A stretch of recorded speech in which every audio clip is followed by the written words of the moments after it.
You want any coffee to go with your sugar? Oh ha. What's with you? What's with me? Do you have any idea what month it is? Sure. It's March. And you know what that means, right?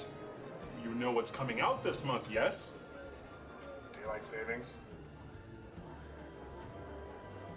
Oh yeah. Our movie comes out this month. Yeah, my sequel, which was turned into a Versus movie, and now all of a sudden it turned into a Justice League setup, and now it's pretty much known as a cluster. Yeah, I'm excited. Aren't you? Wait, you're not? Bruce, I'm just really nervous about this whole thing. Do you have any idea how much is actually riding on the success of this film with both you and I? Let's face it, if we don't break it big, you and I, we're screwed. We're done. And not just you and I, but the entire DC cinematic universe. No more. Just like that. This movie's gonna be great. Come on, man, you gotta be more optimistic. Look, I'm trying, Bruce. I really am. It's just been quite a few months. All the haters are going around on Twitter causing trouble, spreading gossip around the film. Oh, screw the haters. You know what? We need to get you more pumped up for this. Gotta get you hyped. Well, that would be nice to get my mind off all of this, but with it being so late in the game and with the release right around the corner, exactly how are we going to do that? Well, we should do something special. I mean, this is a historic moment. First time you and I have been in a movie together. I got it. We'll review a bunch of Superman and Batman video games. You know what, Bruce? That's actually not a bad plan. But, just to let you know, if we are going to go forward with this, we're going to need to come up with a pretty big, cool name for it. Something that's catchy. How about...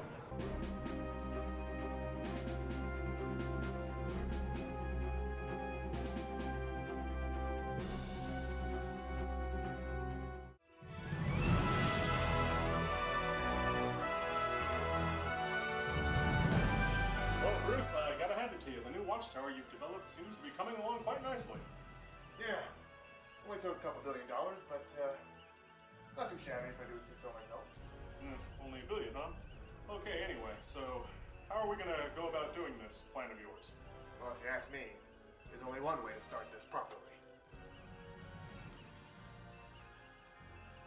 Of course. Batman, the Dark Knight.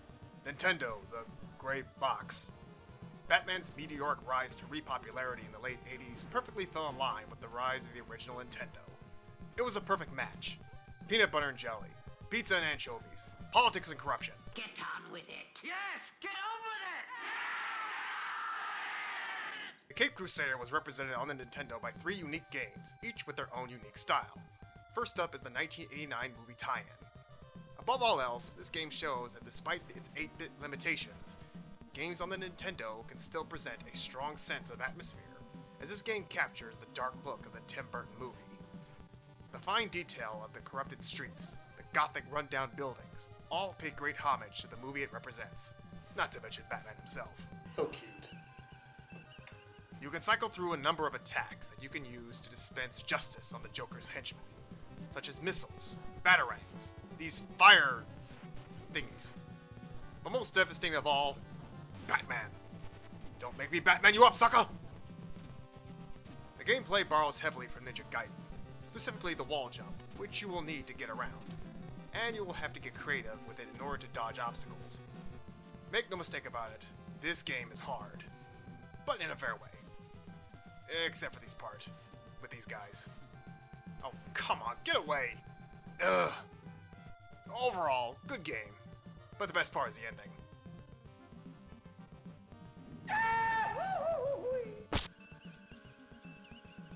What? You got better. Here's the sort of sequel, Batman: Return of the Joker.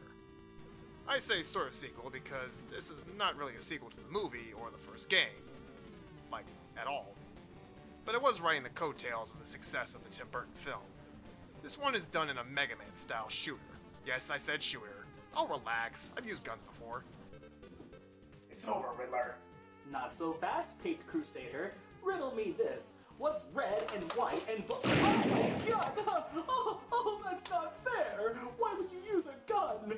Oh, crap! Christ, it's bleeding everywhere! Anyway, you can collect different power-ups that can lead to an impressive arsenal, and you will need it. While the game is pretty short, the difficulty is ramped up, for a couple of reasons. For one, the Batman character is a little too big for this game, and two, this game is filled with undodgeable projectiles. Unless you have the reflexes of Barry Allen, of course. Due to this game is my least favorite out of the bunch, but it's still fun to play. The graphics are still dark and stylish, and still controls fluently. The last leg of this 8-bit trilogy is Batman Returns, another licensed title. Fun fact, this game was made by Konami. They made a lot of real good games back in the day. Wonder whatever happened to them.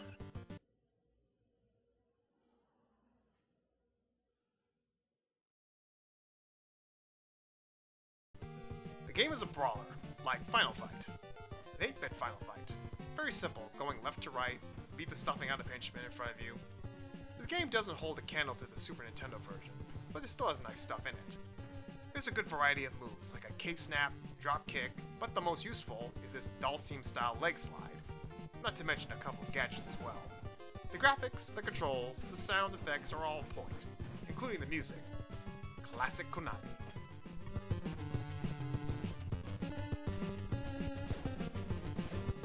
Yeah, we know what they are now, but hey, these are the good old days.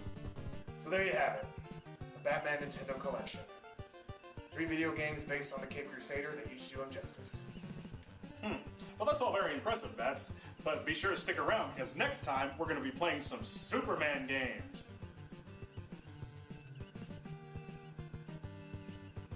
Yay.